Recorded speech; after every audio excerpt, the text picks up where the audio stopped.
Hi everyone. If you are really finding through passing to be a problem nowadays, then you are in the right video. There are so many things to share about through passing, and today we're going to find out every point step by step. Point number 1, a good through pass.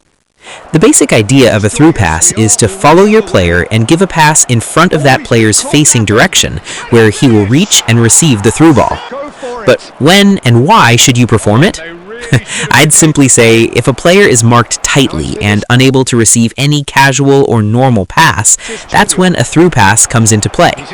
But not just like that. You must always check the surroundings of the through passing zone and make sure your through ball is not going to be blocked or intercepted easily. Bruh, hard to digest? Well, not really, because I'll explain everything clearly in the upcoming points. Point number 2, a good player. Well, not necessarily a star player, but you should always keep an eye on your midfielders. In most cases, they are the passing pillars of your squad. And if you love using wingers, then you should mind them too. There are some passing skills that will improve your through ball delivery even from a player who lacks such abilities naturally. Weighted pass, through passing, one-touch pass, and low lofted pass are undoubtedly important when you are using this type of player. How? Weighted pass gives a low bounce to the ball, and it reaches the receiver much better than a casual pass. The through passing skill will significantly help your player deliver more accurate through balls.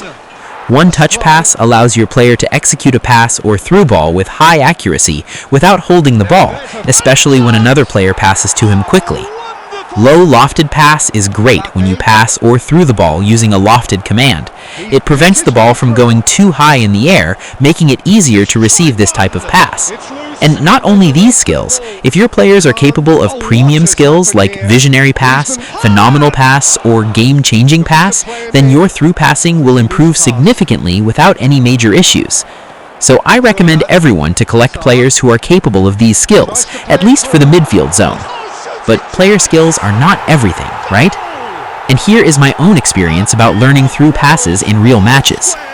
Point number 3, field analysis. Your vision over the field, your camera angle, and the radar, all three are connected to field analysis. You need patience to understand field situations and make better passes, ensuring that you maintain possession before your opponent scores even one goal. I'm not a biased person who will say you can stop every goal from your opponent or maintain 100% possession, because that is simply impossible. So first, set your desired camera angle. Choose any angle you feel comfortable with, but my personal recommendation will always be dual, dynamic wide, stadium, and live broadcast. These 4 angles are great because the field view is massive compared to the others I didn't mention. Once that's done, turn on the radar. It helps you identify available players who are outside your screen visibility. This is very useful for long passing and long distance shooting. But even these two are not enough. You must improve the main pillar here, field vision. Check all possible player positions and always make sure you know which player is ready to receive your through pass and which one is not. Try not to give a careless through ball on the last defensive line or in a situation where a simple pass could do a better job. To master this, you need a lot of practice. Don't overuse through passes, but always overuse passing in general. When you pass more, you'll start noticing multiple lanes where you can place fine-tuned through balls. You cannot improve this overnight. Focus on practicing short and long passes throughout the match to identify your strengths and weaknesses, whether it's through passing or normal passing. Point number 4, create through zones. When you can't find a through passing zone, create one. A very simple way to open up space for a through delivery is by chaining triangle passes. Another method is dragging a player forward, forcing more than one opponent to start marking that player, which creates a sweet spot to deliver your through ball. I know all of this sounds complicated, but if you simply focus on 2 main things, triangle passing and simple player dragging, your mind will automatically understand the rest. Your muscle memory will start acting without any issues. I'm always sorry if I make things sound complicated. I genuinely try to explain everything as simply as possible. Point number 5, avoid power in most cases. This is one thing I learned very late. I realized that I should not use stunning through passes in about 80% of situations. Even in long runs, a normal powered through ball is usually enough. Why am I saying this? Because stunning through passes make the ball extremely sharp in speed and distance. Sometimes it covers more distance than required, which can lead to a failed pass if you're not careful. My simple recommendation is to use stunning through passes only when you see a very crucial moment and very little space in front of the player. What does this do? In these situations, your player does not have the option to deliver a wide or long-powered through ball. Remember, through passing is already risky if done without proper field reading. That's why I suggest cutting down stunning through passes 8 out of 10 times. Use it only when the situation truly needs it. Also remember, stunning commands require your player to have space in front of him. Never attempt a stunning pass if your player is surrounded or being shoulder charged. Point number 6. Formations that actually matter. Some players believe all formations are playable with the same commands, but if you observe closely, you'll notice that the same player behaves differently in different formations. So hear me out. If you want to play long through balls more often, I strongly recommend using 2 striker formations or core-heavy structures. Make sure your midfield is strong and packed. Avoid formations with weak midfield presence, because those are good for sudden 1-2 attacks, but not effective for build-up play and through-ball gameplay.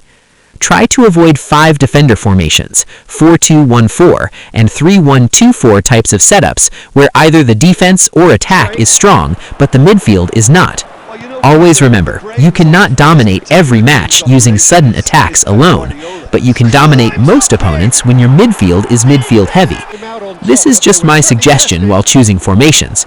If you feel comfortable using the formations I mentioned to avoid, you can still use them. There's no major issue with that.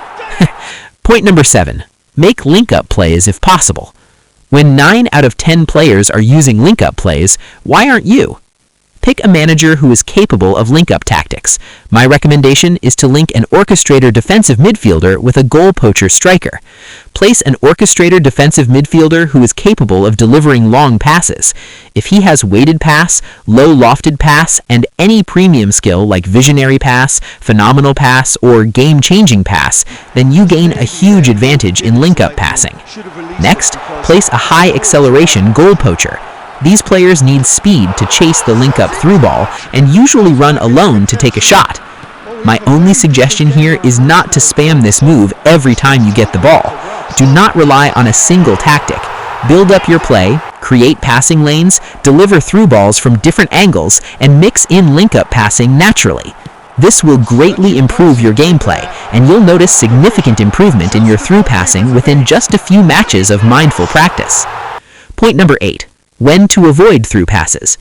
Now let's talk about situations where you should completely avoid through passes. Avoid playing through balls to players positioned near the sidelines. You already know why. Avoid through passes when your opponent is using an attacking goalkeeper and you need to pass long. In these situations, short passing attacks are much more effective than relying on luck. Avoid through passes from defenders, because there's a high chance the opponent can intercept the ball. Once that happens, you are cooked. Use fewer through passes against zonal holding opponents. They can easily block passing lanes. If they are not pressing aggressively, focus more on short passes. Only play a through pass when you clearly see space. Point number 9. Use player posture.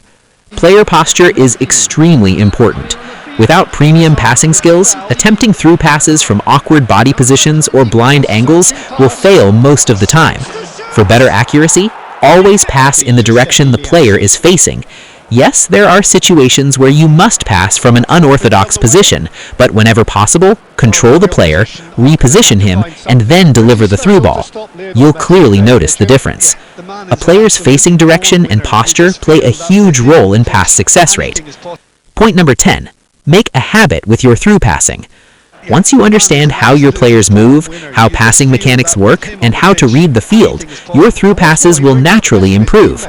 Do not panic in crowded situations. Do not feel scared when facing high-rated opponents. Passing beats skill moves. Mastering passing is one of the best ways to improve your gameplay, whether it's normal passing or through passing. Stay calm and read your opponent's defending style. Adapt your passing accordingly. Through balls are deadly when used correctly and at the right time. Play 1 or 2 matches daily purely to practice passing. Forget about winning or losing. focus only on improving your passing technique. This will help you master everything we discussed today. I hope this video helps you fix your through passing. If you want to learn normal passing tips, click the video on the left. And for 50 new eFootball tips, click the video on the right.